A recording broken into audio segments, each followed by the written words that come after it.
Alright, another Game of the Year contender. A lot of people came up to me and said, Ryan, since you did The Last of Us, please do Bioshock Infinite. I was like, sweet, because that's one of the games I actually played all the way through. And let's get to it.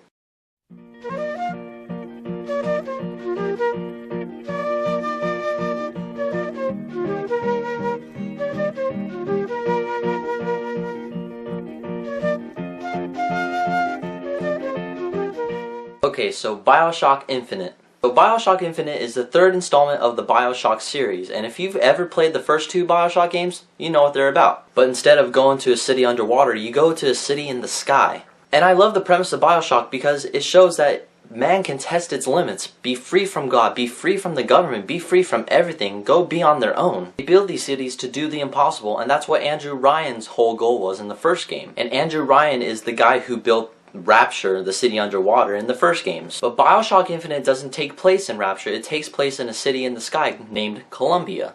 And it's in fact set years before the first two Bioshock games. So in a way it should be called a Bioshock Zero, I guess?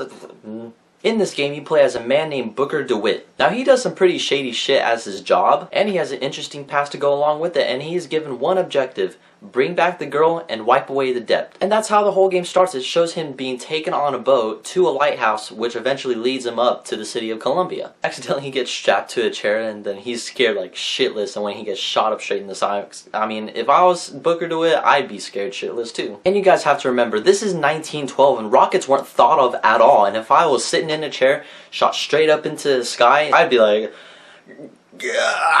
yeah, pretty weird, scared reaction, I know. And from there you get to the city of Columbia, and there you have your adventure. And this game is so good on so many levels, and I love how he gets to Columbia. He first hovers over the city, and then he lands in this church. And as you're landing in this church, you see a huge stained glass window of a guy named Comstock. And I'll just say it right now, Comstock is the villain of this game, and looks like he established his own religion, and people look at him like a god, basically. And a city built in the sky, being free from God, government, and everything else, I mean, of course these people are gonna look at this guy like a god. And guys, the song that's playing as you land in this church, probably one of the greatest songs I've ever heard in a video game ever. Heck, I'll even be nice enough to leave a link right below to show you the whole song, and I hope you guys like that too. I love how you get to the city of Columbia because at first, you know, everything's normal. People are just want to talk to you, and you can just walk around the entire city before shit hits the fan. And of course, everyone tries to kill you. And there's more to Bioshock Infinite than that, and if I told you like some of the story, I feel like I'm going to spoil it for you, and you guys have to play the game. And I remember playing the game and I'm just like, wow, the graphics are just really amazing in this game. The whole overview of Columbia, very excellent. So a good core of the game, Booker DeWitt is by himself and he's trying to find this girl. And then once you do find the girl, you find out her name is Elizabeth. And yes, I know I say this a lot, but I'm serious. Elizabeth is one of the coolest video game chicks I've ever seen in a video game. I'll even go far enough to call her as like, she's like a Disney princess almost. She's stuck in a castle and all she does is just read books and then she wants to see the world. But she does it in a happy, upbeat sort of Disney princess kind of way. You know, that you would see in Disney princess movies. Oh, and Elizabeth sings too because there's a scene in the game where you walk down to a basement, you play a guitar and then she sings the same song that I sent the link to. I mean, heck, if Disneyland ever brought Elizabeth into Disneyland, which I highly doubt, I wouldn't mind taking a picture next to her. But Elizabeth isn't normal though, she sort of has superpowers like a mutant from X-Men. She can open up time portals from like different time periods, even into the future. Even portals that lead into an alternate universe. Hence the name Bioshock Infinite. One scene in the game, she opens up a portal into the future and then you see something in the future and then you hear Creedence Clearwater Revival playing. You know, fun little Easter eggs they gotta have in these video games. Whew, a lot to cover of the story of Bioshock Infinite. There is a lot to it, trust me. And I don't want to take the experience away from you to actually know about the story, because the story is actually really good. And no spoilers, I won't do it.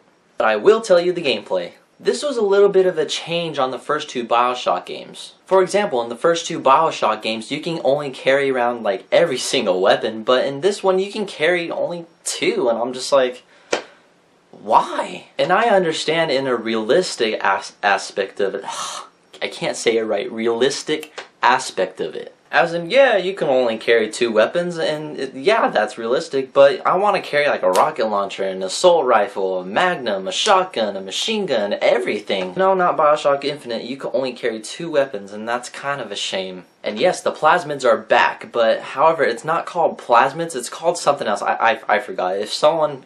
please let me know what they're called, and it's gonna bug me the entire day. And the enemies in this game, they're pretty easy to kill, except for one guy. And once again, I don't know what they're called, but I'm just calling them Big Daddies of the game. And I remember the first BioShock game, the Big Daddies were probably one of the easiest things. I'm not gonna brag or anything. I killed the Big Daddy like nothing. Well, I technically just bragged, so... But the Big Daddy in the BioShock Infinite, oh my god. These bastards are so hard to kill. I swear I have to use up every single bit of ammo I have possible, and even scavenge around for ammo pieces, and I still wouldn't kill him. It's like, oh, give me a break, guys. But hey, gotta love a good challenge, and this guy really brings a challenge to the table. And like I said, a quarter of the game you're by yourself, and then the rest of the game you have Elizabeth next to you. And Elizabeth is very helpful in this game. She's always giving you ammo, she's always giving you boosts for your little plasmid things, because you need those little boosters or whatever and to operate your plasmids. But it's not just any regular ammo, but it's the ammo that you need. In the time of desperation, that's when she's there. For example, if you run out of machine gun ammo and you're just like, fuck, I just ran out of machine gun ammo. Then Elizabeth is like, oh, here, I just found some. You're like, Elizabeth, you're the greatest. That's exactly what I needed. Every single time she's like that. You're definitely going to need her through certain objectives in the game, but she is like that all the time, and I love her in that. And yes, of course, once you get Elizabeth in the game, you basically go on this entire... You're running away from the whole city of Columbia. Everybody is after you, and they want to kill you. I remember when I first played this game and I beat it, I never played it again, and it was a little thing called life that got in the way from me playing video games. So I can't say the replay value of this game is high because I myself never played it again once I beat it. And I'm not saying BioShock Infinite's a bad game, it's actually a really great game, and I remember last year that is one of my favorite games of last year. But my favorite game of 2013 will and always will be The Last of Us. So BioShock Infinite had a really good story, had really good characters. Kinda wish they would show more of Comstock, but that still doesn't take away from the video game. It was a great action game, had some pretty tough characters, and this piece of shit right here. And for those people who have played it and who are yet to play it, the ending will confuse you a little. It confused me a little bit. I remember playing it and I was just like, oh, what just happened? And then I had to look it up and see what happened, and then it explained it to me, and I was like, oh, okay, alright, that makes sense. Awesome ending. I know I'm lame like that, and I'm a disgrace. I had a blast with BioShock Infinite, so I give BioShock Infinite a 5 out of 5. I didn't play a lot of video games in 2013, or this year actually. But if I do come across a good game, I'll definitely do a review on it. But in the meantime, I have to get going, you guys. Peace.